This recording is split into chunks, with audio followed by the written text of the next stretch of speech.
वक्त हो गया है उत्तराखंड की खबरों का। मैं हूं आपके साथ मनु तेवतिया और शुरुआत करेंगे सबसे बड़ी खबर के साथ। कांग्रेस नेता और पूर्व प्रदेश अध्यक्ष बीजेपी का दामन थाम सकते हैं। सूत्रों के हवाले से बड़ी खबर आ रही है कि कल किशोर बीजेपी ज्वाइन कर सकते हैं। बीजेपी किशोर को टिहरी सीट से टिकट दे सकती है।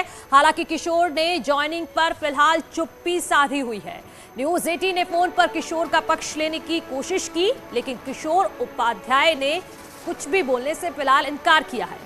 लेकिन सूत्रों के हवाले से एक खबर है कि कल किशोर उपाध्याय बीजेपी में शामिल हो सकते हैं। तो ये बड़ी खबर हम अपने दर्शकों तक पहुंचा रहे हैं कि किशोर उपाध्याय कल बीजेपी में शामिल हो सकते हैं।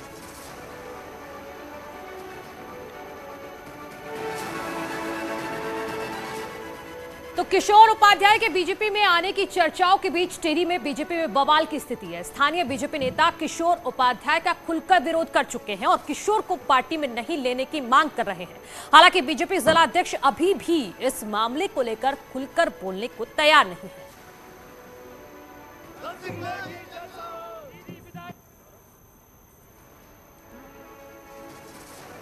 प्रत्याशी हमारे पूर्व विधायक भी हो सकते हैं, नए भी हो सकते हैं, वो तो शीर्ष नेतृत्व को तय करना है। लेकिन आज लगभग समाचार पत्रों के माध्यम से आपको प्रत्याशी का नाम भी पता चल जाएगा। तो राज्य में बीजेपी अपने बड़े नेताओं के दौरे करवाने जा रही है और इसी कड़ी में अमित शाह का उत्तराखंड दौरा प्रस्तावित है। गृह मंत्री अमित शाह 28 जनवरी को रुद्रप्रयाग के दौरे पर आ सकते हैं। इस दौरान अमित शाह चमोली और रुद्रप्रयाग जिले की सीटों पर प्रचार करेंगे और पार्टी प्रत्याशियों के लिए वोट मांगेंगे।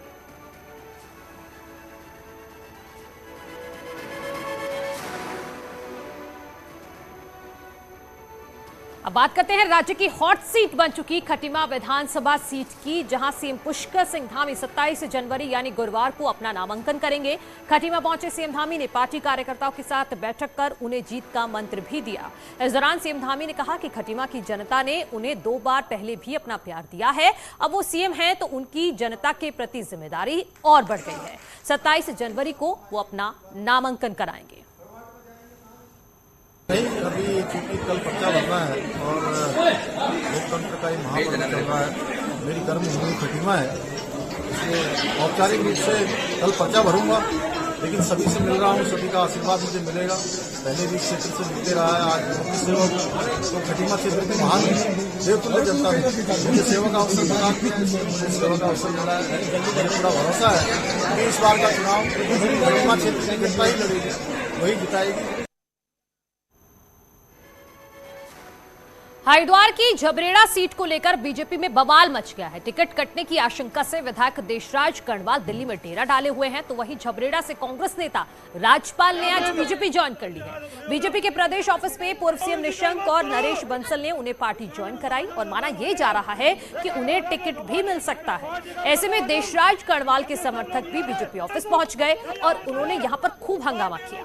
ऑफिस के अंदर राज्यपाल की ज्वाइनिंग हो रही थी और बाहर देशराज के समर्थक हंगामा कर रहे थे। उसी की 2 तस्वीरें आपके सामने हैं। पार्टी का गौरवशीकरण कर रहे हैं, कुछ दलाल लगे हुए इसके साथ में पार्टी को में उतार रहे हैं, पार्टी का नाश कर रहे हैं। हाँ, टिकट मैडम को मिलना चाहिए, वैजयंती माला को मिलना चाहिए। उनको इस्तीफा भी दिला दिया है और उनको टिकट नहीं मिल रहा है। क्यों नहीं मिल रहा है उनको टिकट? हमें अपना क्षेत्र में अपनी ही पार्टी के चाहिए, बीजेपी के चाहिए, हम कांग्रेस के नहीं चाहिए। तो उसके मन में ये बात आ गई होगी कि कहीं ऐसा तो नहीं है कि राज्यपाल जी को इसलिए ज्वाइनिंग कर रहे हैं कि इनको टिकट दे रहे हैं। राज्यपाल जी बिना शर्त के, पार्टी क्या निर्णय लेती है पार्टी करेगी, लेकिन वो बिना शर्त के साथ हमारी पार्टी में आए हैं। और इसी बीच पूर्व सीएम त्रिवेंद्र रावत ने चुनाव के बाद मुख्यमंत्री पद को लेकर बड़ा बयान दिया है और बड़ा इशारा भी दिया है। खजानदास को मुख्यमंत्री पद का दावेदार बता दिया। त्रिवेंद्र रावत खजानदास के एक कार्यक्रम में पहुंचे थे और यहां त्रिवेंद्र रावत ने कार्यकर्ताओं को संबोधित किया और इस दौरान कहा कि खजानदास राज्य के सबसे सीनियर विधायकों में से एक हैं और जो भी अगला मुख्यमंत्री होगा वो खजानदास से जूनियर ही होगा और अगर कुछ परिस्थितियां ऐसी हुई तो खजानदास भी राज्य के अगले मुख्यमंत्री हो सकते हैं। त्रिवेंद्र रावत ने कहा कि 2017 में उन्हें नहीं पता था कि वो सीएम बनेंगे, फिर तीरथ रावत और पुष्कर धामी भी सीएम बने। राजनीति में कुछ भी हो सकता है और इशारों में साफ साफ कहा खजानदास सीएम पद के दावेदारों में शामिल हैं। आपको ये भी बता दें कि खजानदास दलित समुदाय से आते हैं और बीजेपी के दलित चेहरे हैं। जो भी मुख्यमंत्री बनेगा उनसे सीनियर खजानदास जी होंगे। खजानदास जी मंत्री तो बनेंगे और भाग्य से कुछ और हो गया तो हो सकता है। मुझे पता नहीं था 2017 में कि मैं मुख्यमंत्री बनूंगा। बहुत सीनियर लोग थे, लेकिन मैं मुख्यमंत्री बन गया। तीरथ सिंह जी बन गए, वो सांसद थे। पुष्कर सिंह धामी बन गए। तो ये तो राजनीति है, कभी भी कुछ भी हो सकता है। और हमने तो शुभकामनाएं दी हैं खजानदास जी को, तो शुभकामनाएं देने में मुझे लगता है आप लोगों को भी कोई आपत्ति नहीं होनी चाहिए। मुख्यमंत्री श्रीमान त्रिवेंद्र सिंह रावत जी का दिल से आभार व्यक्त करता हूं और उनके ही मार्गदर्शन में 2002 से ही लगातार मुझे टिकट दिया है। जब आप संगठन मंत्री भी थे तब भी आपने मुझे आशीर्वाद दिया है, आज भी दे रहे हैं, पहले भी दिया। अब बात कर लेते हैं कांग्रेस की अगली लिस्ट को लेकर तमाम तरह के कयास चल रहे हैं। इसी बीच देहरादून में आज कांग्रेस नेताओं की बड़ी बैठक हुई है, जिसमें सीटों को लेकर बातचीत की गई है। मीटिंग के बाद हरीश रावत ने बताया कि मीटिंग में 16 कमजोर सीटों को लेकर बातचीत हुई और रणनीति बनाई गई है। हरीश रावत के साथ ही प्रीतम सिंह और गणेश गोदियाल को इन सीटों का जिम्मा दिया गया है। 8 कमजोर सीटों का काम खुद हरीश रावत देखेंगे, जबकि 4 कमजोर सीटों का काम प्रीतम सिंह और गणेश गोदियाल देखेंगे। कांग्रेस की आखिरी लिस्ट भी जल्दी आने की संभावना जताई जा रही है, जिसका इंतजार हो रहा है।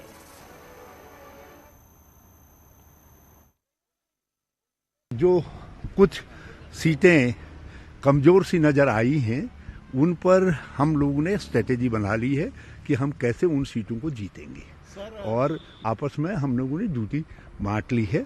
ऐसी जो है 16 सीटें हमने आइडेंटिफाई की हैं, जो है जिन सीटों पर जो है 8 सीटें 16 में से मेरे हिस्से हैं, 4 गोदियाल जी के हिस्से हैं, 4 प्रीतम सिंह जी के हिस्से हैं। तो एक तरफ कांग्रेस रणनीति बना रही है, तो दूसरी तरफ हरीश रावत की सीट को लेकर बवाल नहीं थम रहा। रामनगर में आज कांग्रेस के 2 चुनावी ऑफिस खुल गए और एक ऑफिस पार्टी के घोषित प्रत्याशी हरीश रावत का है, तो दूसरा ऑफिस कांग्रेस के कार्यकारी अध्यक्ष रणजीत रावत ने भी खोल दिया।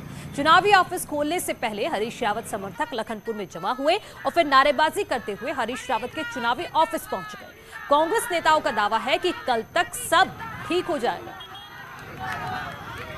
टिकट डिक्लेयर हो गया है, माननीय हरीश रावत जी यहाँ से चुनाव लड़ रहे हैं, आधिकारिक घोषणा हो चुकी है और ऐसे में दूसरा कार्यालय खुलना समझ से परे है। अभी 2 दिन हमारे पास बाकी हैं। मुझे लगता है कि हाईकमान जो हमारे दूसरे प्रत्याशी यहाँ से रणजीत रावत जी थे, उन्हें मनाने में कामयाब होगी। चंपावत जिले की लोहाघाट सीट पर कांग्रेस ने बागी प्रत्याशी को मना लिया है। लोहाघाट से कांग्रेस प्रत्याशी खुशहाल सिंह अधिकारी ने उस वक्त राहत की सांस ली जब कांग्रेस से टिकट न मिलने पर प्रशांत वर्मा ने निर्दलीय चुनाव लड़ने की अपनी घोषणा को वापस ले लिया। 2 साल से लोहाघाट विधानसभा क्षेत्र में अपना जनाधार बना चुके प्रशांत वर्मा ने फिलहाल कांग्रेस प्रत्याशी खुशहाल अधिकारी को अपना समर्थन दिया है, तो वहीं खुशहाल अधिकारी भी समर्थन मिलने के बाद मजबूती से चुनाव लड़ने की बात कर रहे हैं। अंततः गत्वा जब शीर्ष नेताओं द्वारा मुझे टिकट दिया गया तो हम दोनों की बैठक हुई और एक दोनों का सम्मान करते हुए आज हमारी ये बातें आई कि हम जो आज एक छत के नीचे कांग्रेस के साथ खड़े हैं।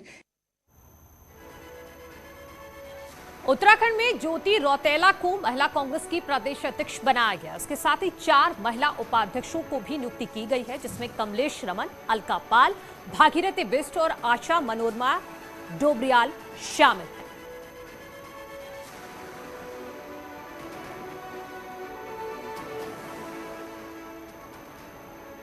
राज्य विधानसभा की 70 में से 3 सीटें ऐसी हैं जिन्हें बीजेपी का अभेद किला माना जाता है और विपक्ष यहां आज तक सेंधमारी नहीं कर पाया। ऐसे में इस बार बीजेपी के लिए इन सीटों को बचाना बड़ी चुनौती है। देहरादून, कैंट, हरिद्वार और डीडीहाट ये 3 सीटें ऐसी हैं जहां राज्य बनने के बाद हर बार बीजेपी का ही कब्जा रहा और एक तरह से बीजेपी के अभेद किले में सीटें तब्दील रही। हरिद्वार से मदन कौशिक 5वीं बार चुनाव मैदान में है तो डीडीहाट में बिशन सिंह चुफाल 6ठी बार मैदान में। वहीं हरबंश कपूर ने देहरादून कैंट सीट पर कभी भी कांग्रेस को खाता खोलने का मौका नहीं दिया और इसीलिए इस बार उनकी 70 साल की पत्नी सविता कपूर को मैदान में उतारा गया। बीजेपी को पूरा भरोसा है कि अपनी इन अभेद किलों को वो अपने पास ही बचाने में कामयाब होगी। कैंट को भी रखेंगे और चुफाल जी बिशन सिंह चुफाल वाली सीट को भी रखेंगे, जो 2 नाम आपने कहे। लेकिन हम हर सीट को बहुत मजबूती के साथ लड़ रहे हैं और आपने देखा है कि कांग्रेस से लोग को छोड़ करके, बीएसपी से लोग छोड़ करके सब भारतीय जनता पार्टी में आ रहे हैं।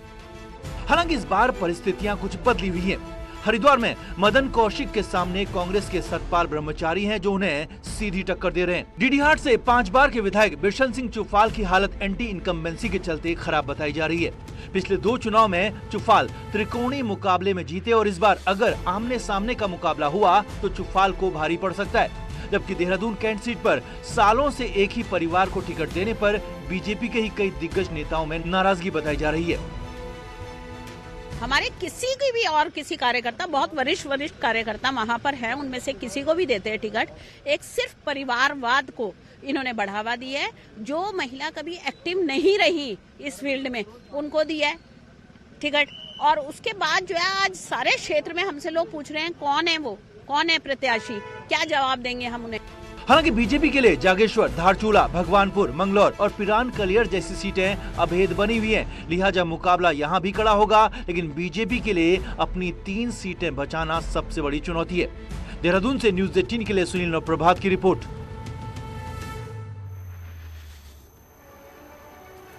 वहीं न्यूज़ 18 से खास बातचीत में सीएम पुष्कर धामी ने कहा कि कुछ दिन पहले लोग कह रहे थे कि बीजेपी की 15 सीटें आएंगी, अब कह रहे हैं कि 45 सीटें आएंगी। सीएम ने कहा कि हम 60 बार सीटें जीतने जा रहे हैं। वहीं कांग्रेस से मुकाबले पर सीएम ने कहा है कि कांग्रेस खुद से ही लड़ रही है, उसका बीजेपी से कोई मुकाबला नहीं है। ये लक्ष्य पूरा होगा। और जब शुरू में सर्वेक्षण शुरू हुए थे तो लोग कहते थे कि भारतीय जनता पार्टी को 15 सीटें मिलेंगी। 1 महीने के बाद कहने लगे 20 सीटें मिलेंगी, फिर 25 पर यह आंकड़ा गया, 25 के बाद 30 पर गया, 35 पर गया, 40 पर गया, फिर 45 पर गया और आज सभी कह रहे हैं कि 45 से 50 के बीच पर आप लोग आ रहे हैं। लेकिन जिस दिन चुनाव होगा उस दिन ये 60 पार होगा। लेकिन अभी हम देख रहे हैं टिकटों का जो बंटवारा हुआ है उसके बाद कई जगह पर विरोध भी देखने को मिल रहा है। ऐसे में इसको कैसे मैनेज किया जा रहा है? देखिए, क्योंकि आज हमारी पार्टी दुनिया की सबसे बड़ी पार्टी है और दुनिया का सबसे बड़ा नेतृत्व हमारा है। माननीय प्रधानमंत्री नरेंद्र मोदी जी के रूप में आज विश्व का सबसे लोकप्रिय नेता के रूप में आज नरेंद्र मोदी जी हैं। और ऐसे में हमारी पार्टी, चूंकि सबको पता है कि हम सत्ता में आने वाले हैं, तो सभी चाहते हैं कि उसमें हम प्रत्याशी बने। और हमारे यहाँ पर कार्यकर्ता आधारित पार्टी है और हमने मंडल इकाई से, हमारे जिला इकाई से, प्रदेश की समिति से जो नाम भेजे उन्हीं नामों में से एक नाम तय हुआ है। अच्छा, एक सवाल और है कि यहाँ जो अपोजिशन पार्टी है कांग्रेस, वो मेन अपोजिशन पार्टी भी है, आप कितना बड़ा मुकाबला मानते हैं कांग्रेस से अपना? नहीं, उनका मुकाबला हमसे नहीं है। उनका मुकाबला तो अपने घर में ही हो रहा है, वो आपस में ही मुकाबला कर रहे हैं, हमसे कोई मुकाबला नहीं है उनका। अच्छा, पुष्कर धामी जी के मन में खटीमा बसता है, हर कोई जानता है। सवाल ये है कि खटीमा से ही चुनावी ताल आप ठोक रहे हैं, ऐसे में खटीमा के मुकाबले को आप कैसे देख रहे हैं? नहीं, खटीमा का मुकाबला तो देखिए, जब मैं वहाँ बिल्कुल एक तरह से मैं कहूँ कि अपने विद्यार्थी जीवन के बाद, अपने युवा मोर्चा के कार्यकाल के बाद सीधे चुनाव में उतरा था, तो वहाँ की जनता ने लगातार मुझे सेवा का अवसर प्रदान किया है। और खटीमा से चूंकि चुनने का या जब मेरी प्राथमिकताओं में से मुझे पूछा, पार्टी हाईकमान ने भी जो है जानना चाहा, तो मैंने हमेशा खटीमा को इसलिए प्राथमिकता दी क्योंकि मैं जानता हूँ कि खटीमा के लोगों के कारण ही मुझे जो है मुख्य सेवक बनने का अवसर मिला है। आपकी सरकार एक ऐसी सरकार रही 2017 में जब आई थी, तो उसमें कई कांग्रेस के लोग थे जो गए, उनको काबू करना मुख्यमंत्रियों के लिए, आपसे पहले वालों के लिए भी एक बड़ा चैलेंज रहा। आपके लिए कैसे चैलेंज रहा, क्योंकि आपकी सरकार में तो एक मंत्री भी बर्खास्त हुए, हरक सिंह रावत? नहीं, देखिए, उन पर तो पार्टी ने निर्णय ले लिया है, लेकिन मैं वैसे सच बताऊं तो मैंने सबके साथ सहजता से काम किया है। जब भी अगर कोई बाहर भी गए हैं या बाहर करे भी गए हैं तो उनको भी हमने बहुत सहज भाव से, चूंकि कोशिश की कि सभी का सम्मान अपनी पार्टी में करें और कोई बात अगर वो कर रहे हैं तो उसका हम रास्ता निकालें। लेकिन जब स्थिति बहुत ज़्यादा आगे बढ़ गई, असहज हो गया, पूरी पार्टी का संगठन असहज हो गया और सब चीज़ें आगे आने लगी, तो उस पर पार्टी ने निर्णय लिया। इसलिए मैं अपने लिए तो कोई ऐसा, मेरे को कोई विशेष रूप से कोई दिक्कत सरकार चलाने में नहीं है। अब देखते हैं बाहर टॉप 10।